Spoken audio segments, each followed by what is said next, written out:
my name is Mike Studer. I'm a physical therapist, board certified as neurologic clinical specialist.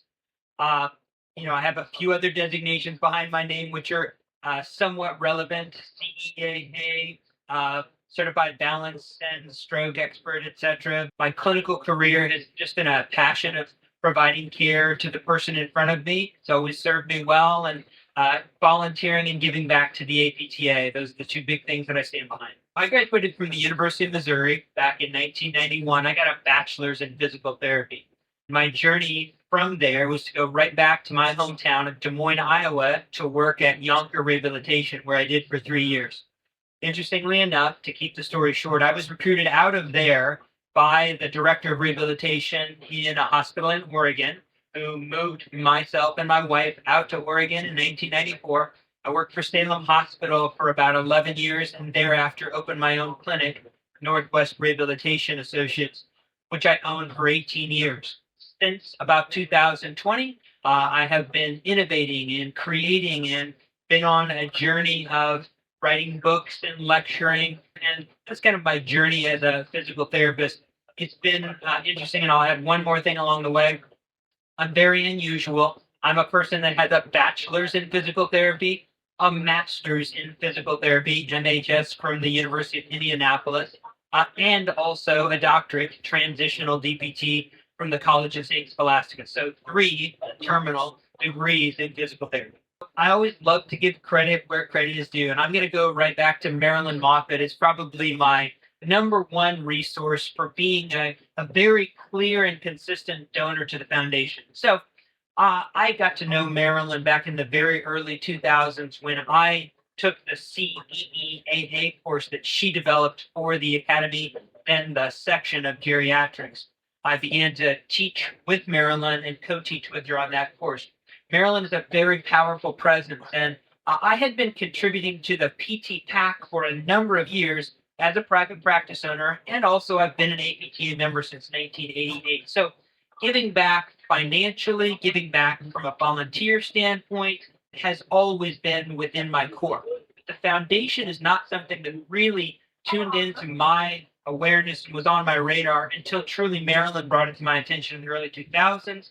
And I have been a consistent donor ever since and have always seen that everything that we can do to give volunteer time or finances has always been something that has circled back, and it's always a virtuous give back.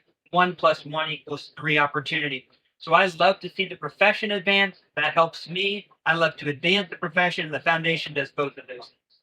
First and foremost, as a physical therapist, movement scientist, I understand exercise and I also understand physical activity. Now, secondarily, I'm an aging triathlete and marathoner. Health span and lifespan become important to me in maximizing these things in terms of my cognitive health, my mental health, and my physical health.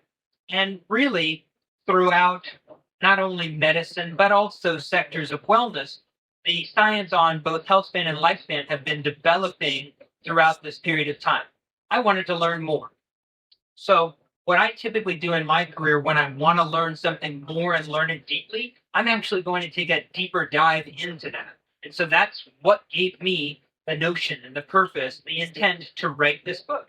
And so the book, The Brain That Chooses Itself, takes a little bit of a different vantage, take, if you will, on lifespan and health span, giving the person who wants to live longer and live healthier the opportunity to choose what levers to pull and what mechanisms would suit them best and feel best to them so that they can maximize in the arenas that they like. So, one major thing that is an underlying theme that will continue to be a little bit more apparent is that as we see the profession of physical therapy evolve, we see that we as physical therapists can become primary care providers.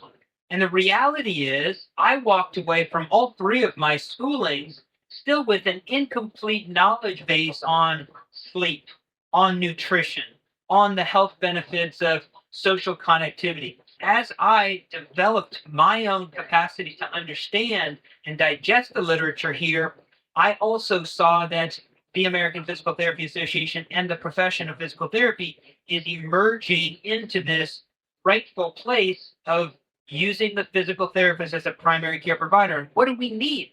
We need more comprehensive educational basis and background in all the rest of these health affecting variables. And so this really complements what the foundation is doing. I hope to see the profession of physical therapy be everything that it can be from scientific basis, separating ourselves from other persons that can prescribe exercise, and that could be personal trainers and otherwise. We're movement scientists. We can do the movement analytics. We can create a prescription from what we see because we understand the physiology of the total person to make that prescription.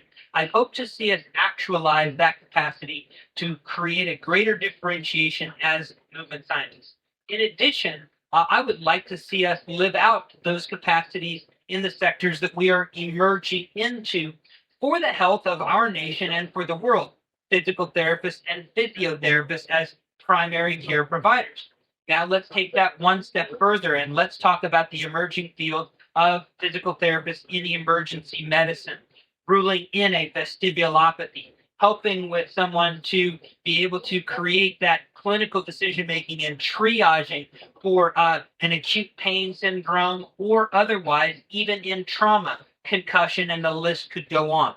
So we see that physical therapists, primary care providers, emergency providers, clinical providers in a tertiary, but also, let's back it up one more step. We need to be in a more confident position to be wellness and prevention providers because the prescription that a movement scientist can make can be that greater, ounce of prevention is going to really truly be a pound in terms of dollars saved for our nation and for the world as well.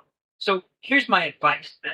Number one is whether you have time to give, or you have finances to give, or you have both to give.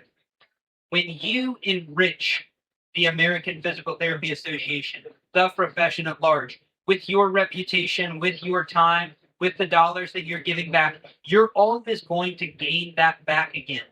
Being a mentor, being a contributor, being a donor, being a person of political activity, all of those roles I've filled, and every single one of those, I've always found that I've received more than what I've given. I would encourage all of you in any capacity to continue to do the same.